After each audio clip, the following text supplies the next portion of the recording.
할렐루야. 오늘도 매일의 묵상으로 하나님 앞에 서시는 우리 모든 할렐루야 교회 성도님들께 하나님의 크신 은혜가 가득하시길 축복합니다. 오늘은 울며 징계하는 아비와 같이 라는 제목으로 그 은혜를 나누고자 합니다. 오늘 함께 읽을 본문 말씀은 에스겔 21장 1절에서 7절 말씀입니다. 또 여호와의 말씀이 내게 임하여 이르시되 인자야 너는 얼굴을 예루살렘으로 향하며 성소를 향하여 소리내어 이스라엘 땅에게 예언하라. 이스라엘 땅에게 이르기를 여호와의 말씀에 내가 너를 대적하여 내 칼을 칼집에서 빼어 의인과 악인을 내게서 끊을지라. 내가 의인과 악인을 내게서 끊을 터이므로 내 칼을 칼집에서 빼어 모든 육체를 남에서 북까지 치리니 모든 육체는 나 여호와가 내 칼을 칼집에서 패낸 줄을 알지라. 칼이 다시 꽂히지 아니하리라 하셨다 하라. 인자야 탄식하되 너는 허리가 끊어지듯 탄식하라. 그들의 목전에서 슬피 탄식하라. 그들이 내게 묻기를 내가 어찌하여 탄식하느냐 하거든 대답하기를 재앙이 다가온다는 소문 때문이니 각 마음이 녹으며 모든 손이 약하여지며 각 영이 쇠하며 모든 무릎이 물과 같이 약해지리라.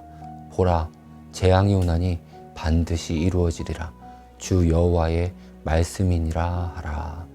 아멘. 오늘 함께 읽은 본문 말씀 21장의 바로 앞 에스겔 20장은 하나님을 거역한 이스라엘에 대한 심판과 함께 그 심판으로 여러 지방으로 흩어진 그 이스라엘 백성들을 다시 모을 것을 예언하고 계십니다. 그리고 이스라엘 백성으로 하여금 다시 하나님을 섬기라는 말씀을 하시죠. 그리고 오늘 본문 에스겔 21장은 예루살렘과 성소를 향하여 그리고 이스라엘 땅에게 여호와의 칼, 심판을 말씀하십니다. 오늘 본문은 시작부터 끝까지 하나님께서 칼로 죄로 가득한 예루살렘을 반드시 심판하시겠다고 엄중한 말씀으로 가득합니다. 3절에 내가 너를 대적하여 내 칼을 칼집에서 빼어 4절에 내가 의인과 악인을 내게서 끊을 터이므로 내 칼을 칼집에서 빼어 모든 육체를 남에서 북까지 치리니 5절에 칼이 다시 꽂히지 아니하리라. 7절에 보라 재앙이 오나니 반드시 이루어지리라. 오늘 함께 읽은 본문 말씀의 뒤에도 여호와의 칼이 날카롭고 빛이 나는 칼로 치시겠다고 계속해서 말씀하고 계십니다. 실로 오늘 본문은 우리에게 있어서 두려운 말씀입니다. 하나님께서 택하신 백성을 하나님께서 직접 칼집에서 칼을 빼어 치시는데 그 백성들이 다시 기억되지 못할 때까지 치신다고 하시니 말이죠. 하나님께서는 우리를 너무나 사랑하시는 사랑의 하나님이시지만 동시에 온전히 공의로우신 공의의 하나님이십니다. 그러므로 하나님은 그 공의로 인해 죄와 함께할 수 없고 죄악된 하나님의 백성을 그대로 두고 보실 수도 없습니다. 오래 참으시는 하나님이시지만 결국 공의를 이 땅과 백성 가운데 이루시는 분이 바로 하나님인 것이죠. 수많은 이스라엘 선지자의 외침에도 하나님이 아닌 자신을 의지하며 이웃 강대국에 의지하고 우상에 기대는 이스라엘을 하나님은 결코 두고 보실 수가 없으신 것입니다. 그러나 그러한 칼로 인한 심판의 상황 가운데서도 우리가 오늘 본문을 묵상하며 주목하여 함께 묵상해야 할 구절이 있습니다. 바로 오늘 본문 6절과 읽진 않았지만 12절의 말씀입니다. 먼저 6절과 12절 전반절의 내용을 읽어드리겠습니다. 인자야 탄식하되 너는 허리가 끊어지듯 탄식하라. 그들의 목전에서 슬피 탄식하라. 12절 인자야 너는 부르짖어 슬피 울지어다. 하나님은 에스겔을 통하여 이스라엘 백성들을 향한 심판을 선포하시면서 동시에 에스겔로 하여금 너는 탄식하되 허리가 끊어지듯 탄식하며 부르짖어 슬피 울라고 말씀하십니다.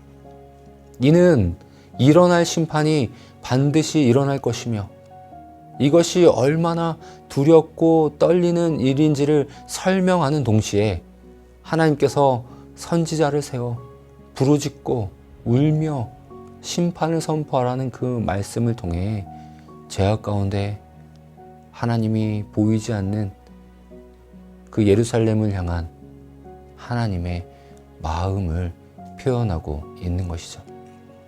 하나님은 엄하고 두렵고 화가 가득 찬 모습만으로 심판을 엄숙하게 선포하라고 하시지 않고 에스겔 선지자에게 허리가 끊어지듯 탄식하며 부르짖어 슬피 울면서 심판을 선포하라고 말씀하고 계십니다.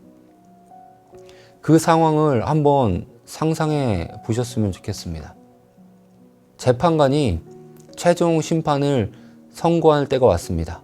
그 심판을 선고할 때 엄숙하고 강한 어조로 그리고 심각한 표정으로 심판을 선고하는 것이 아니라 탄식하며 부르짖으며 울며 심판을 선고하고 있는 것이죠.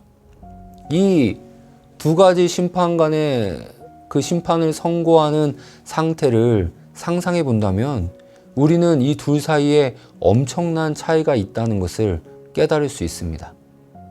어떤 차이인가요? 전자의 재판관, 즉 엄숙한 표정으로 심판을 선고하는 재판관은 그 심판을 당하는 자가 제3자에 불과할 가능성이 큽니다. 그가 심판을 받아도 자신은 어떤 영향도 받지 않고 어떤 피해도 없으며 마음이 절대로 아플 일도 아프지도 않습니다. 그 심판을 받는 자는 그저 타인에 불과하기 때문이죠. 그런데 후자의 심판관, 탄식하며 부르짖어 울면서 눈물을 뚝뚝 흘리면서 그 심판을 받는 자에게 심판을 선고하는 재판관은 왜 그렇게 우는 것일까요? 그 심판을 받는 자가 자신과 깊은 관계가 아니라면 그렇게 울 일이 없을 것이라고 우리는 너무나 쉽게 생각할 수 있습니다. 하나님의 심판은 엄중하지만 하나님은 그 심판을 받는 이스라엘 백성들을 목숨보다 사랑하고 계십니다. 그렇기에 그러한 심판과 되시는 하나님은 그 사랑하는 백성을 스스로 심판하시는 그 상황이 처절할 정도로 허리가 끊어지는 듯한 탄식으로 울며 그 심판을 선고할 수밖에 없는 것입니다. 하나님은 이스라엘 백성들을 또한 우리를 사랑하십니다.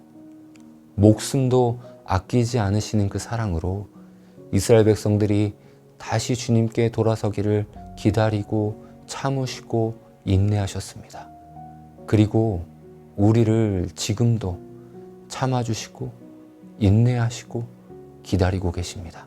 그러나 이스라엘 백성들, 예루살렘은 결국 끝까지 주님께로 돌이키지 않으며 여전히 패역한 백성들로 남아 있었습니다. 그것을 바라보며 하나님께서 울며 애통하며 심판을 선포할 수밖에 없었던 것이죠. 하나님은 공의의 하나님이십니다. 동시에 하나님은 사랑의 하나님이십니다. 하나님께서는 우리의 죄악을 결코 두고 보실 수 없습니다. 하나님은 죄에 대해서는 반드시 심판하시는 하나님이십니다. 반드시 해야 하는 심판이지만 하나님은 울며 우리를 혼내는 아비와 같이 또 우리를 심판하십니다.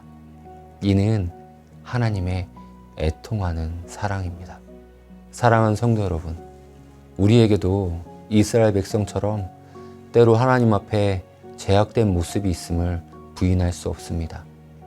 우리는 이미 예수 그리스도로 구원받았으나 우리는 아직 여전히 연약하기 때문이죠. 우리가 죄를 지을 때마다 애통하며 부르짖는 그 아비 되시는 아버지 되시는 하나님을 기억하며 얼른 죄의 자리에서 돌이켜 하나님 앞에 엎드리시기를 주의 이름으로 축원합니다.